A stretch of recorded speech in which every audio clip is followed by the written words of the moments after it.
Assalamualaikum warahmatullahi wabarakatuh.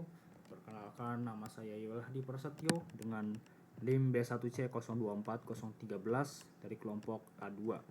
Di sini saya akan menjelaskan sedikit pengenalan alat-alat lab, medium pertumbuhan, sterilisasi, dan teknik aseptis.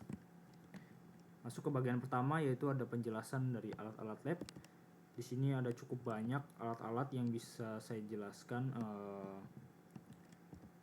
Yang pertama ada gelas ukur, yaitu alat yang bentuk tabung atau silinder yang secara umum terbuat dari bahan kaca atau plastik. Digunakan untuk mengukur volume larutan yang tidak perlu melakukannya dengan tingkat ketelitian yang tinggi. Jadi di kedua ada Erlenmeyer, yaitu alat laboratorium yang berbentuk kerucut, beralas lebar dan berleher sempit terbuat dari kaca yang digunakan untuk menghomogenkan larutan pada laboratorium dan juga untuk menyimpan sementara bahan kimia dan lain sebagainya. Juga di sini ada cawan Petri, wadah datar bertutup terbuat dari kaca atau plastik bening yang digunakan untuk menumbuhkan mikroorganisme. Di sini juga ada jarum inokulum terbuat dari kawat nikel krom atau platina yang digunakan untuk memindahkan koloni mikroba dari satu media ke media lain.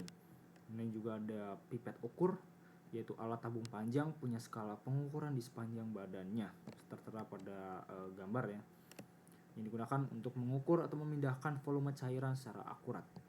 Ada Bunsen juga di sini, yaitu alat untuk memanaskan dan membakar sampel menggunakan bahan bakar cair seperti alkohol atau spiritus yang digunakan untuk sterilisasi peralatan laboratorium. Ada laminar airflow atau LAF yang digunakan sebagai alat untuk menciptakan lingkungan kerja yang steril dan bebas kontaminasi dengan cara mengalirkan udara bersih secara terus-menerus melalui filter HEPA atau High Efficiency Particulate Air. Kemudian ada meja kerja, yaitu permukaan kerja atau alas kerja yang digunakan untuk melakukan eksperimen, penelitian dan pengujian atau percobaan atau dan kegiatan yang lainnya. Ada oven juga yang digunakan untuk sebagai pemanas, pemanasan, pengeringan, sterilisasi juga bisa, peralatan dan media laboratorium, tapi tidak semua peralatan bisa masuk ke oven. Kemudian autoclave prinsipnya sama seperti presto, yaitu menggunakan uap tekanan tinggi dan suhu yang tinggi. Digunakan biasanya untuk mensterilkan peralatan dan bahan supaya mikroorganismenya mati ya. Ada spektrofotometer, itu alat untuk mengukur seberapa banyak cahaya yang diserap oleh alat tersebut atau dilewatkan oleh alat tersebut untuk menganalisa suatu senyawa baik dari segi kualitatif atau kuantitatif. Kemudian ada tabung reaksi pada bentuknya silindris terbuat dari kaca atau plastik, kaca tahan panas ya, yang biasanya untuk menampung, mencampurkan, memanaskan larutan dan menumbuhkan mikroorganisme yang lainnya. Juga ada water bath yang digunakan untuk sterilisasi juga bisa. Alat ini juga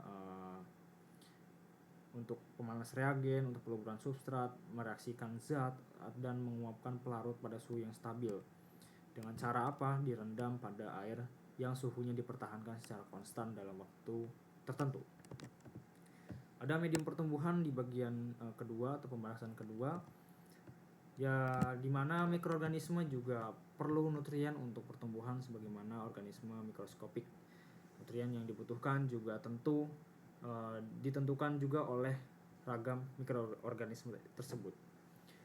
Dan media pertumbuhan mikroorganisme juga digolongkan berdasarkan kegunaannya. Ada kultivasi, yaitu pembiakan dalam lingkungan buatan yang terkontrol. Kemudian ada selektif, hanya satu jenis saja organisme tertentu untuk tumbuh dan menghambat mikroorganisme yang lainnya. Diferensial, yaitu media yang digunakan untuk membedakan berbagai jenis organisme berdasarkan karakteristik yang berbeda-beda. Masuk bagian 3, yaitu sterilisasi, yaitu proses penghilangan, pembunuhan, penonaktifan semua bentuk kehidupan mikrobial pada suatu benda, peralatan atau permukaan meja atau yang permukaan gitu ya, untuk menciptakan kondisi yang aseptis. Kemudian juga ada di sini 3 jenis sterilisasi, yaitu mekanis, menggunakan saringan yang berpori sangat kecil dengan ukuran sekian untuk mikroorganisme tersebut supaya tertahan pada saringan tersebut. Secara fisik, pemijaran yaitu seperti pada gambar Bunsen ya, pemanas kering yaitu oven, uap air panas yaitu water bath, dan uap air panas bertekanan yaitu autoclave. Penyiraman secara UV itu menggunakan LAF atau laminar air flow yang digunakan untuk membunuh mikroorganisme yang menempel pada permukaan interior. Bagian keempat masuk ke teknik aseptis, yaitu kegiatan untuk meminimalisir potensi kehadiran mikroorganisme yang tidak diinginkan. Caranya bisa menggunakan masker, bisa cuci tangan, bisa pakai sarung tangan latex sebelum masuk praktikum, semprot tangan desinfektan, semprot meja, semprot alat-alat supaya meminimalisir potensi kehadiran dari bakteri-bakteri atau mikroorganisme ya. Pakai jas lab juga. Oke, kesimpulannya dari apa yang telah saya pelajari, mulai dari pengamatan alat-alat atau pengenalan alat-alat, sterilisasi, teknik aseptis, dan medium pertumbuhan, itu penting mulai dari ketelitian dan kebersihannya. Jadi jadi tidak hanya mengajarkan atau mengerti secara teori, tetapi juga menanamkan kesadaran bahwa sikap teliti dan higienis adalah kunci utama dalam pekerjaan di laboratorium. Oke, berikut adalah daftar pustakanya, dan mungkin itu yang bisa saya jelaskan. Mohon maaf apabila banyak kesalahan kata yang saya belum bisa jelaskan, yang saya kurang perhatikan, dan segala bentuk kesalahan mohon dimaafkan ya. Sekian dan terima kasih.